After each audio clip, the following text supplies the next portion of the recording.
ሻሎም ሻሎም ሻሎም ቤተሰብ እግዚአብሔር አምላክ ሰላም ጸጋ ናይ ክርስቶስ ምስኩልሁም አናሁም ሰላሐዲን ካምሉ ክርስቶስ ዝገልጽ ትውልዲ ዓለም ለኸ ቤተ ክርስቲያኔ ሎም ድማ ነዚ መዓልቲ ዝኸውን ናይ ብርሃን ቃል ሓቢርና ክንካፈሊና ቃሉ ብርሃን ስለ ዝኾነ ንነብስ ወከፍ መዓልትና ቃል ሒዝና ክንኣትወን ይግበአና እዩ ክብርና አምላክ ይኹን ሎም እንካፈሎ ቃል ኣብ ውሽጥኻ ዘሎ አምላክ ክበጽሐካ ኾሎ ዝብል እዩ ሪኢኹም አምላክ ንህይወትና ክበጽሐ ኾሎ ኣብ ህይወትና ዝረአ ድፍጠር ነገር ኣሎ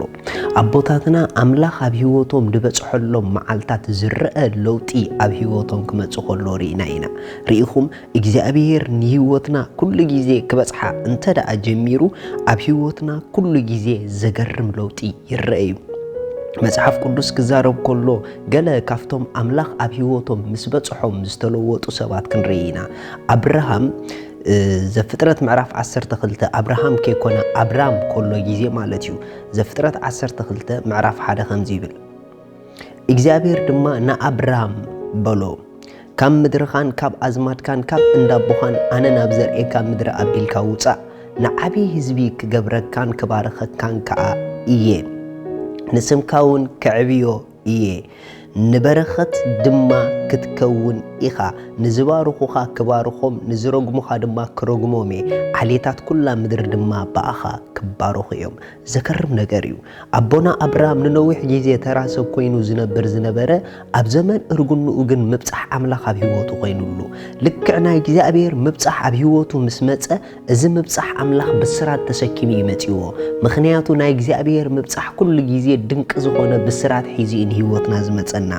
ዳስ ዋይ ናይ እግዚአብሔር ምብጻሕ ኣብ ህይወቱ ምስ ኮነሉ አምላክ ንህይወቱ ምስ ተጓነፋ አምላክ ንህይወቱ ምስ በጽሐ ከምዚ ዝብል ደሃይ ተዋሂብዎ አብርሃም ከምዚ ሕጂ ዘለኻ ህይወት ካይቅጽልኒ ማለት እዩ በኻላ አዘራርባ አነ ንዓበ ህዝቢ ክገብረካ ኢልዎ ምክንያቱ አምላክ ክበጽሐካ ኾሎ ዕቤት ኣብ ህይወትካ ቀጺሉ ከም ዝመጽእ ርግጸኛ ሁን ዳስ ዋይ ነብርሃም እግዚአብሔር ምስ በጽሖ ንህይወቱ ቀዳማይ ዝሰምዖ ነገር እንተደኣ ኣሎ ኮይኑ ዓበ ህዝቢ ከም ዝኸውን እዩ ካልኣይ ዝሰምዖ ነገር እንተደኣ ኣሎ ድማ በረኸት እዩ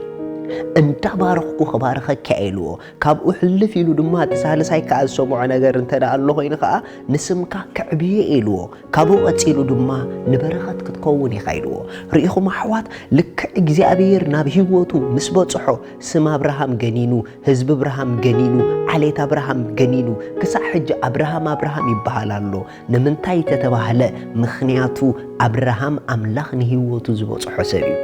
አብርሃም በአምላክ ስለ ዝተበጽሐ ዘር አብርሃም ኩሉ በረኸት አብርሃም ከሓልፎ ጀሚሩ ዘከርም ነገር ይሕዋት አምላክ ኣብ ህይወትና ክበጽሐና ኾሎ ኩሉ ናትና ዘበለ ነገር እንዳተለወጠ ይዝኸይድ ኩሉ ንሕና ዝተንከፍናዮ ዘበለ ነገር ንጠቕመና ክሰርሕ ይጅምር አምላክ ንህይወቶም ድተጓነፎም ሰባት አምላክ ንህይወቶም ድበጽሖም ሰባት ኩሉ እሶም ድተንከፍዎ ዘበለ ክፈርን ንጽብቆምን ክሰርሕ ይጅምር ምክንያቱ ኣየራትና ከይተረፈ ይድልወጥ ንሕና ዘለናዮ ስፍራ ክልወጥ ይጅምር ካብ ኣፍና ዝወጽእ ቃል ክልወጥ ይጅምር ካባና ሓሊፍና ንዝቆርቡና ሰባት ክልውጦም ንጅምር ንምንታይ ተተባህለ አምላክ በጽሕና እዩ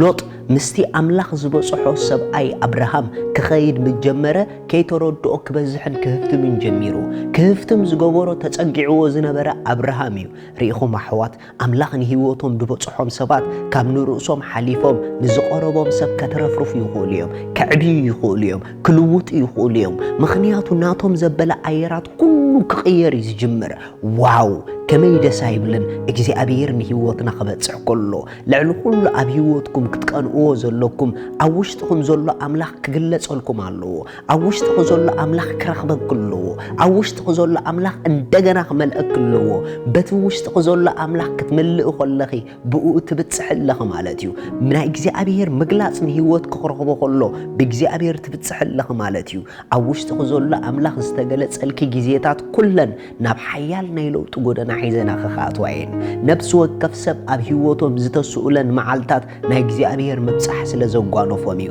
ኣብ ውሽጦም ዘሎ አምላክ ክበጽሖም ከሎ ታሪኾም ክልወጥ ይጅምር ኢየሱስ ንዘለዓለም ጎይታ እዩ መጽሐፍ ቅዱስ ከም ዝብል ቃል ኣሎ ያዕቆብ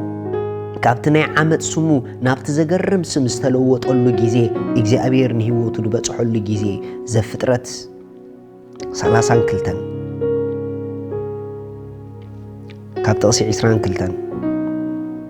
ከምዚ ይብል በታለይቲ እቲኣ ተንሲኡ ክልቲኤን ኣንስቱን ክልቲኤን ጉዙኣትን 11 ደቁን ወሲዱ መሳገሪ ያቦቅ ተሳገረ ወሲዱ ሩባ ኣሳገረን ዘለዎ ዘበለ ኸዓ ኣሳገረ ያዕቆብ ግና በይኑ ተረፈ ሓደ ሰብኣይ ድማ ምድሪ ክሳዕ ዝወግሕ ተቃለሶ ንሱ ኸዓ ከምዘይ ከኣሎ ምስ ረኣየ ምሕኩልቱ ተንኪዩ ክቃለሶ ከሎ ምሕኩልቱ ያዕቆብ ተቆፀየ እቲ ሰብኣይ ድማ ምድሪ ይወግሓሎ እሞ ሕደገን ንበሎ ንሱ ኸዓ ከይባርኽካንስ ኣይሓድገካን የበሎ ሽዑ ንሱ እንታይ እዩ ሽምካ በሎ ያዕቆብ በለ ከኣ ንሱ ኸዓ ምስ ኣምላኽን ሰብን ምስ ሰብን ተቃሊስካ ኣሕሚካ ኢኻ እሞ ደጊም ስምካ እስራኤል ደኣ እምበር ያዕቆብ ኣይበሃልን እዩ ያዕቆብ ድማ በጃኻ ስምካ ንገረኒ ኢሉ ሓተቶ ንሱ ኸዓ ስለምንታይ ብዛዕባ ስመይ ተሓትት በለ ኣብኡ ድማ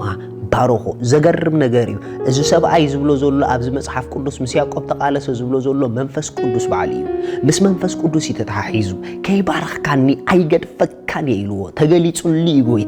ጎይታ ንያዕቆብ ምስ ተገለጸሉ ግን ሽሙ ይቀይሩሉ ሽሙ ተቀይሩ ማለት ድማ ዴስቲኒ ናይ ህይወቱ ተለዊጡ ማለት እዩ ካብ ያዕቆብ ናብ እስራኤል ተሳጊሩ ተባሪኹ ድማ ርኢኹም ኣሕዋት እግዚአብሔር ንህይወትና ክበጽሓ ከሎ ብበረኸት ይድበጽሓና እግዚአብሔር ንህይወትና ክግለጸላ ከሎ ብክብሪ ብበረኸት ይድግለጸላ ኣምላኽ ክበጽሐካ ከሎ ከም ዝነበርካዮ ኣይትቕጽልን ኢኻ ክብሩ ክረኽበኩ ከሎ ከም ዝነበርክዮ ኣይትቕጽልን ኢኺ ኩሉ ግደፍዎ ንክብሩ ጽምእዎ ምብጻሕ ክብሩ በሃጉ እንተ ደኣ ምብጻሕ ክብሩ ክትብህጉ ጀሚርኩም ህይወት ከም ዝነበሮ ኣይቅጽልን እዩ ኣምላኽ ክበጽሐኩ ከሎ ካልእ ሰብ ይኽትኾኒ ኣቦታትና ህይወቶም ዝተለወጠ ንበረኸት ብዙሓት ዝኾኑ ኣምላኽ ኣብ ሓደ ወቕቲ ንህይወቶም ስለ ዝበጽሖም እዩ ሎሚ ዘለዉ ናይ እግዚኣብሔር ሰባት እውን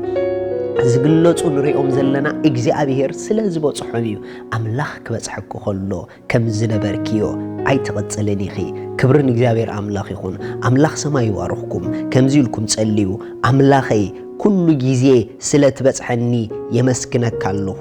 ህይወተይ ከምታ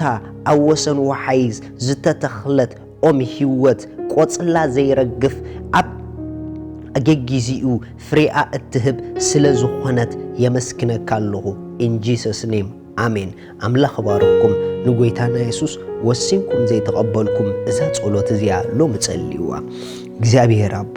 ስለ ወድኻ ኢየሱስ ክርስቶስ የመስክነካ ኣለኹ يأمن الله قويتا يسوس كروستوس سلا حتياتي كم تسقلن عدا حتياتي كم زخفلون كم زموتن كم زتن سأب سالسيت معالتن أبيمان أملاح كم لتؤمتن يأمن الله يسوس كروستوس قويتا هيوتيو آمين كابزا ساعة زيا حدش فترة كوين الله آمين إذا أردت اللهم أنكو حقوسكم بزب تحت زولو كونتاكت قبورنا زد لكم ماتريال كن لكم بينا شالوم